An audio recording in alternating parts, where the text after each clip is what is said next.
I want to welcome you to this session of the 2012 Chevy Cruze spark plug and gap service for the Chevrolet Cruze. So we're going to get going here. Just before we start, I wanted to just say that oftentimes when we look at the engines of today, they look somewhat difficult. But in this case, with the Chevrolet Cruze, it's actually very simple. And you don't have to go to the garage and pay like $120 for a spark plug exchange or a tune-up. You can do it at home. You can pay like $20 for a new spark plug set, and you can do it yourself. So we're going to get going with getting the engine ready. First, what you need to do is take a screwdriver and just put it under the Ecotech plate and just pry it up like that. And the front is very easy, but the back you have to really pull up. And we'll put that over there for now. This is what replaced the distributor cap. This is where all the power comes from that goes to the 4 spark plugs that are beneath this bar here. And so what we're going to do to first prepare for it, we're going to look at this. We're going to look at this silver piece here. And what you need to do is take a screwdriver and maybe there's an orange clip. Just open that like that.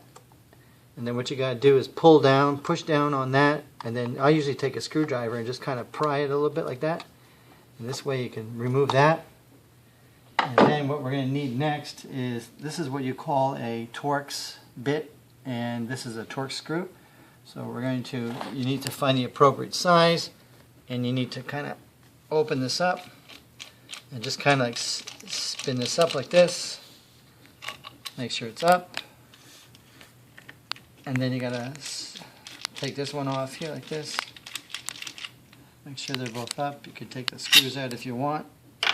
Place them there. Put it there for now. And sometimes this bar, sometimes it's in hard and you gotta pull it out. Sometimes you could remove it with your hands. But in this case, I'll just show you for the purpose of safety. It's best to put like a little cloth over top of it because it's a very delicate instrument. And find the 2 spots right there. Take yourself some channel lock pliers, just grip it, and then kind of just pull it at the same time. And you can pull it up, take your cloth off, and then you can just pull it up like this. If you're changing the spark plugs while the engine is hot, this unit is very hot. And we'll put that over here for now. And now we're going to remove a spark plug. As you can see, these are the 4 spark plugs, and they're very easily accessible. So we're going to go ahead and remove one spark plug here. I'll just grab this one here, and let me see here. We'll just kind of loosen it up like that. And let's see here.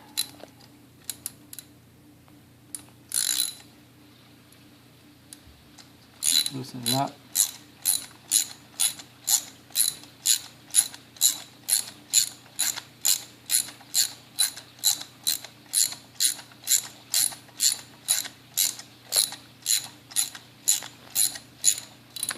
Pop this one off. And then we'll kind of just pull it out very delicately.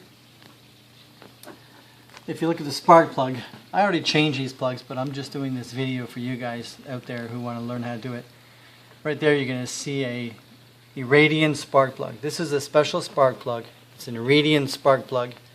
They're normally good for 100,000 miles, but my friend who's a master mechanic said that usually around 60,000 miles they start demanding more spark from the ignition system, and they start overworking the amperage, and what they do is they start wearing down the amperage system, the electrical system. So it's recommended by professionals to change the midway so that you're only changing the spark plug and not the ignition system amperage.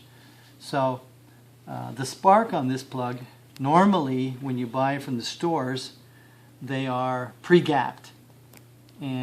But there are other plugs. If you look at this plug here, it's an Autolite XP 3923. And so this plug did not come pre-gapped, so I had to gap it myself.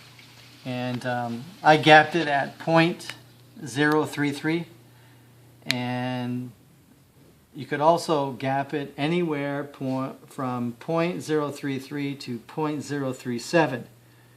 Now if you want more power, go to 0.033. If you want better fuel economy, go to 0.037.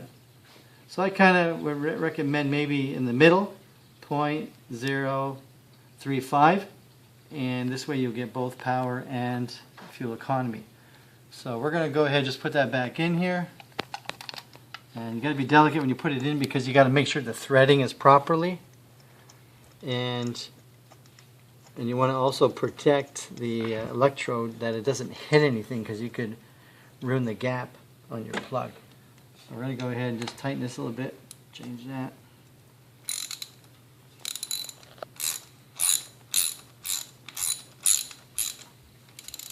So when you get it snug, just kind of go like almost like a 2-point turn, like from 9 o'clock to 11 o'clock.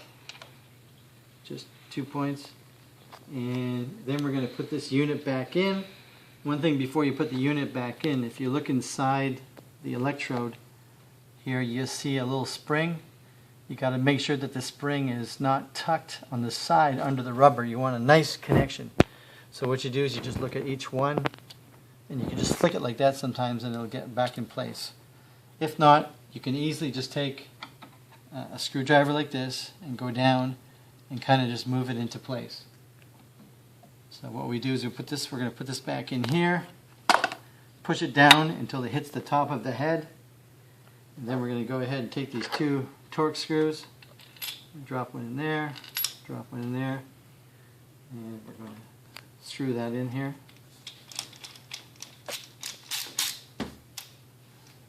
Screw that in there. Make sure you make them both snug before you tighten them, because you want this to go down evenly. So that you just give it a little bit of a quarter turn. It's not a performance area, so you don't really have to have it tight. Make that tight. Then we're going to put this clip back on.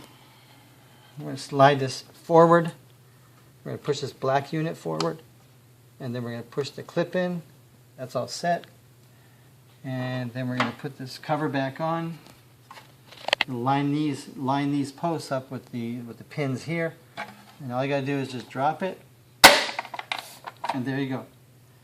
That's it for a spark plug change and gap for the 2012 Chevrolet Cruze. Thanks for taking some time to look at the video. Hope it saved you money, and check in often for other changes for the 2012 Cruze. Thank you.